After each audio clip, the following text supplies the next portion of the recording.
Bienvenidos a su canal Cristiano Imprudente, o en su defecto Living Waters Tijuana, Jorge Valverde.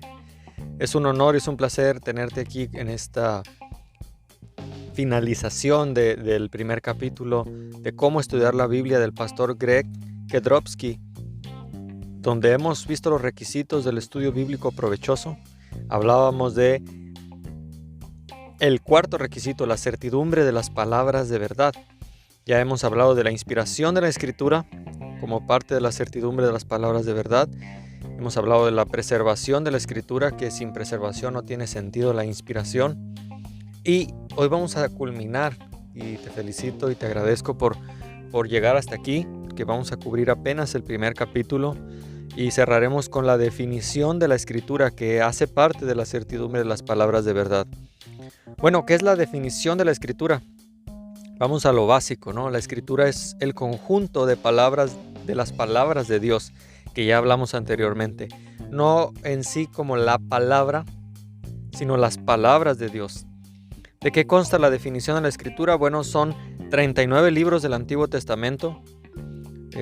Para mayor referencia, si quieres leer Lucas 24, 44 al 45. No es mi intención extender tanto el estudio de por qué aceptamos estos 39 libros, pero básicamente nuestro Señor Jesús siempre citó los 39 libros o hizo referencia a uno de estos 39 libros en sus sermones o en sus prédicas. No consideramos los que tienen algunas Biblias católicas, por ejemplo. Ya daré más detalle de por qué. Pero son 39 libros del Antiguo Testamento, 27 libros del Nuevo Testamento, 2 de Pedro 3:15 al 16. Si lo quieres checar como referencia, que repito, Biblia, papel y lápiz y una actitud enseñable. Entonces, la Escritura es la Biblia.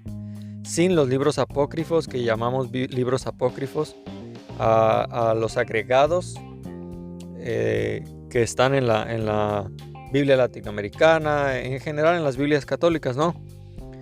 Que digo, no es que sean malos, para mí son libros históricos, pero no inspirados.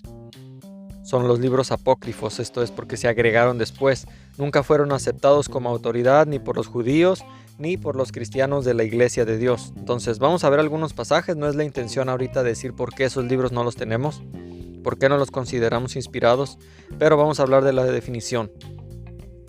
Vamos a ver algunos pasajes que nos van a dar un mejor entendimiento de esta definición que acabamos de dar.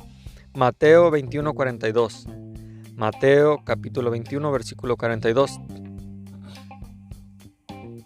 Jesús les dijo: ¿nunca leíste en las Escrituras? La piedra que desecharon los edificadores ha venido a ser el ángulo, la cabeza de ángulo. El Señor ha hecho esto y es cosa maravillosa a nuestros ojos. Entonces, Jesús les está preguntando si nunca habían leído en las Escrituras. Te estarás preguntando en cuáles Escrituras, si precisamente Mateo aún no había sido escrito cuando Jesús dice que si nunca habían leído en las Escrituras. Bueno, vamos a ver qué Escrituras. Hechos 8:32. El pasaje de la Escritura que leía era este. Recordamos cuando se encuentra Felipe. Como oveja a la muerte fue llevado, y como cordero mudo delante de los que lo trasquilan. Así no abrió su boca. Disculpen, algunos me han regañado de que me la paso tomando agua o té mientras hago estos estudios, pero la verdad que no sé por qué se me reseca muy rápido la boca. El pasaje de la Escritura que leía, entonces veamos de nuevo, Hechos 8:32 dice que esta persona estaba leyendo un pasaje de la Escritura. ¿De cuál Escritura? La Escritura es algo que usted puede leer según estos pasajes. No es algo que ya, como ya vimos, no es algo que se le dejó únicamente a los pastores, únicamente a los sacerdotes. No, estimado hermano, si ves la historia de la iglesia, muchos hombres murieron precisamente para que tú tengas hoy ese derecho de poder leer la Escritura en tu casa. Es un privilegio que no muchos pudieron ver. Es un privilegio que gracias a la Reforma podemos hoy disfrutar, pero la Escritura, como decía, es algo que puedes leer. Puedes buscar Marcos 12:10, Lucas 24:27, versículo también 32, para mayor referencia. Entonces, la Escritura es algo que puedes tener en tu mano, es algo que puedes ver, es algo que puedes leer en un idioma que entiendas, ¿no? También muchos misioneros murieron, como Guillermo Carey, entre otros, que murieron precisamente por hacer estas dedicaron su vida para hacer estas traducciones a idiomas nativos, para que las personas pudieran leer en su idioma.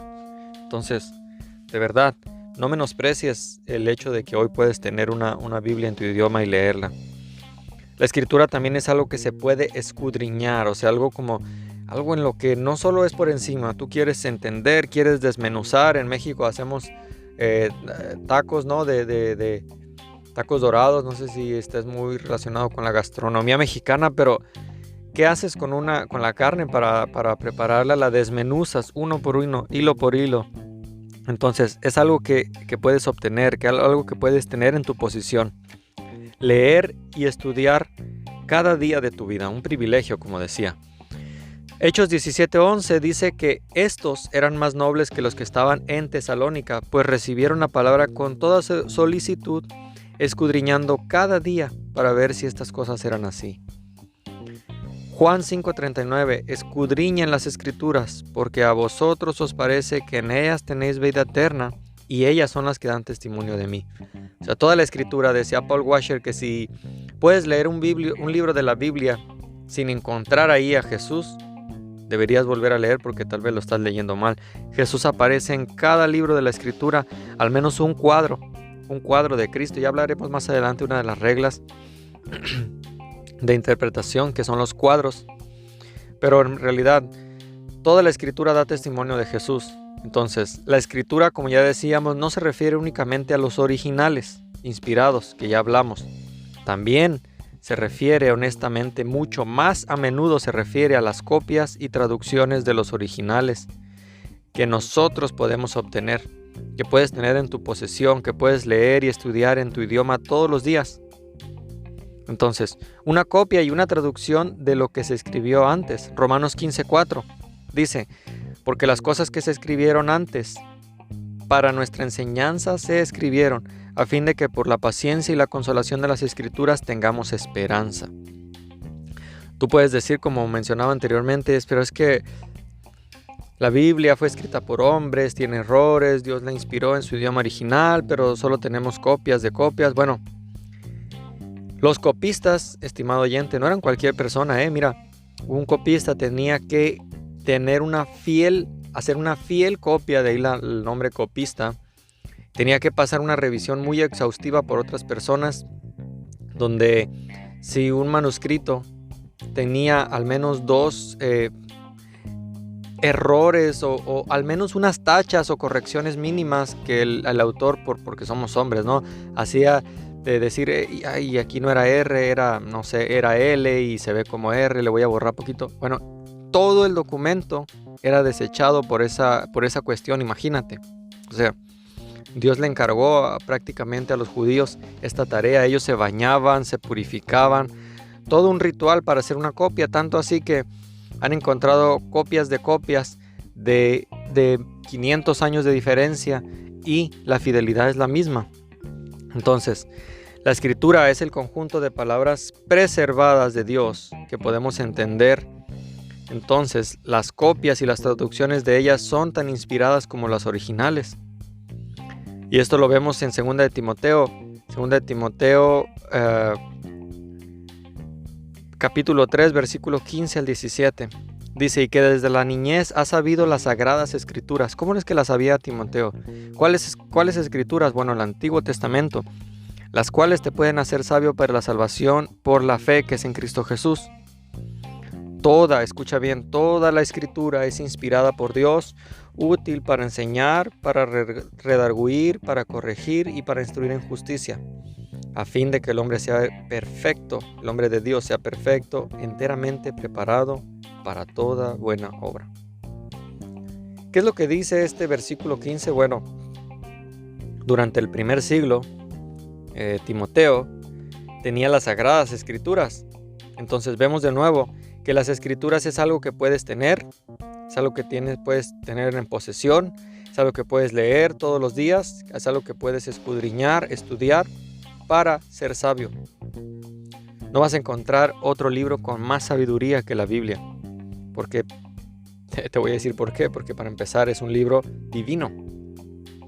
Según el versículo 16, dice que toda la escritura que Timoteo tenía, que leía, que estudiaba para ser sabio, era inspirada. Entonces pon atención aquí lo que la Biblia dice. Este pasaje no se trata de los originales. Si tú estás pensando que Timoteo tenía los originales del Antiguo Testamento, híjole, déjame sacarte de esa ilusión. Timoteo, cuando Pablo le escribe a Timoteo, Pablo era consciente que Timoteo no tenía los originales, sino que Timoteo tenía copias y traducciones que Timoteo tenía en su posesión. Y aún así el versículo 17 dice que esta escritura inspirada, o sea, las copias y traducciones de los originales, es todo lo que el cristiano necesita para llegar a ser y a hacer todo lo que Dios quiere. No necesitas más, estimado oyente. No tienes dinero para comprar libros caros de teología, no tienes dinero para un instituto bíblico renombrado, no te preocupes. La Biblia es más que suficiente. Entonces, la escritura se refiere a lo que Dios escribió en los originales y que luego Dios mismo preservó. Ya vimos la preservación de la escritura a través de los siglos en copias y traducciones de esos mismos. Entonces, Timoteo tenía toda la escritura inspirada, pero déjame recordarte, Timoteo no tenía ningún original. Timoteo tenía copias de los originales. Ahora entendamos algo, la escritura inspirada, además de ser una copia y no el original, puede ser también una traducción. Por ejemplo, todos los pasajes del Antiguo Testamento que se citan en el Nuevo son traducciones del hebreo al griego.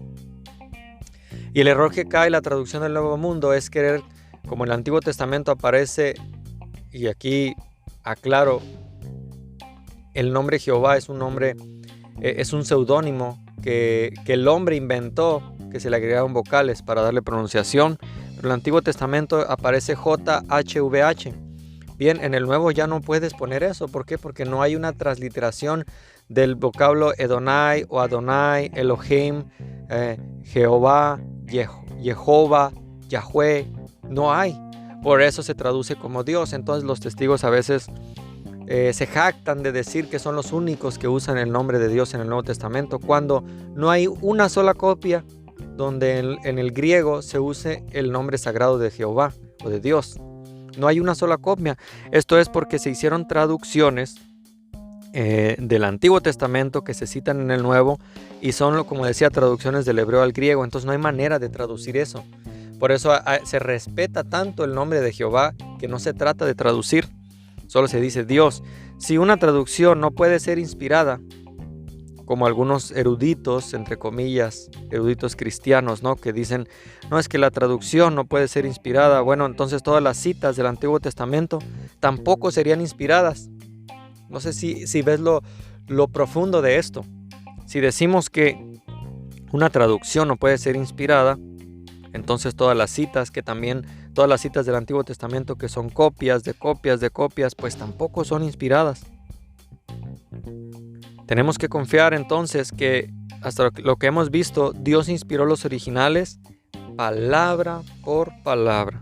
Segunda de Pedro 1, 19 al 21. Entonces, Dios prometió preservar esas palabras para siempre. Ya lo vimos en Salmos 12, 5 al 7, Mateo 24 al 35. Sé que estoy yendo rápido. Siéntete con la libertad de poner pausa al podcast o al video, que te animo a que visites el canal en YouTube, que visites el podcast o que visites la página de Facebook. Estaré compartiendo esta misma información para tu mayor comodidad, ¿no? ¿Qué más puedes pedir? Puedes escuchar el podcast mientras vas en tu carro, ponerlo en YouTube en la tele de tu casa. Entonces, la escritura es el conjunto de las palabras de Dios. Es una copia y a menudo una traducción de los originales. Segunda de Timoteo 3:15 al 17. Entonces, lo puedes tener en tu posesión, repito, la puedes leer todos los días. Hechos 17:11. Y hay varias traducciones que tú pudieras usar. Está el Textus Receptus o el texto recibido, una familia de textos en los idiomas originales que se consideran los más confiables. En español está la Biblia de la Reforma, que es la Reina Valera, que ya dedicaré un podcast para hablar de la historia de Reina Valera. Es una historia muy interesante, muy apasionada. Por eso casi la mayoría de las iglesias evangélicas usa Reina Valera 1960. Hay unas comparaciones que se hacen a la Reina Valera 1909, pero la mayoría usan, como decía, la 1960. Vamos a hablar más a fondo después de esta Biblia. No es la intención hacerlo ahora. Pero, repito, hay buenas traducciones en el español. Busca una buena traducción que sea avalada por alguna sociedad bíblica. Como decía, es fácil descubrir a una secta o una falsa traducción porque cuando no ponen la traducción bíblica, qué eruditos trabajaron, dónde estudiaron, tú puedes, para empezar de ahí, ya desconfiar. La traducción del Nuevo Mundo, por ejemplo, nunca dice quiénes trabajaron, ¿no? Es otro tema, lo sé, pero te animo a que veas en la pasta, en la primera página, en el prefacio, ahí debe venir sociedades bíblicas. Queremos evitar la confusión de usar varias versiones, en especial si eres primer nacido o recién convertido. A veces pudiera causar algunas confusiones. Y como vamos a sembrar en este campo de cómo estudiar la Biblia, te recomiendo iniciar no con diversas semillas, es decir, no con diversas traducciones. Te recomiendo empezar con una buena semilla de la Reforma y es la Reina Valera 1960, es una recomendación. Deuteronomio 22:9 dice: no sembrarás tu viña con semillas diversas, no sea que se pierda todo, tanto la semilla que sembraste como el fruto de la viña. No queremos perder ese fruto, queremos sembrar de manera correcta. Entonces te recomiendo que uses solo una traducción al inicio. Me encanta usar muchas para ya estudios bíblicos más profundos. Pero en conclusión, gracias por acompañarme hasta aquí. Vimos 4 requisitos. El primero, si me lo puedes decir, el estudiante de la Biblia debería acercarse a ella con un corazón dispuesto a aprender, a obedecer, a someterse a lo que la Biblia dice. Y vimos que el orgullo, la altivez y la soberbia no son características de un buen estudiante de la Escritura. Tenemos que desechar esa actitud si queremos acercarnos a la Biblia. En segundo lugar, necesitamos la iluminación del Espíritu Santo. Repito, no inspiración. Nosotros no somos inspirados por Dios, pero sí buscamos iluminación del Espíritu Santo, quien prometió enseñarnos. Él es nuestro gran maestro y sin su obra en nosotros no vamos a aprender nada del libro que estamos estudiando. En tercer lugar, el estudio de la Biblia requiere que el estudiante sea metódico, sistemático en sus labores, comprometido, disciplinado. No vamos a aprender la palabra de Dios de manera mística, ¿no? En revelaciones, en sueños de la noche, no, sino de maneras metódicas y sistemáticas. Recordemos que tenemos un Dios de orden. Así que su libro, entonces, también tiene orden. Y deberíamos estudiarlos de la manera similar a la que Dios lo escribió, con orden. El último requisito que ya vimos es el tener una certidumbre de las palabras de verdad, porque si nos vamos a acercar dudando de que la palabra de Dios es lo que es la palabra de Dios, bueno, vamos a estar en un problema. El autor de este manual, el pastor Greg Kedrowski, recomienda, y yo estoy de acuerdo con él en usar Reina Valera. Reina Valera, vamos a usar esa traducción a lo largo de este estudio. Entonces, ahora que ya vimos y cubrimos los requisitos, ¿cuáles son estas reglas de estudio? No hemos visto aún ninguna regla, apenas hemos visto requisitos, pero te animo a que me acompañes al capítulo 2, que se llama Las reglas del estudio bíblico. ¿Por qué tiene que haber reglas, no? Vamos a ver la primera regla, que es el contexto. La primera, y para mí sería como la regla de oro, el contexto. Te animo, cristiano imprudente, a que continúes en este estudio, que compartas estos estudios. Muchas gracias de antemano y que Dios te bendiga.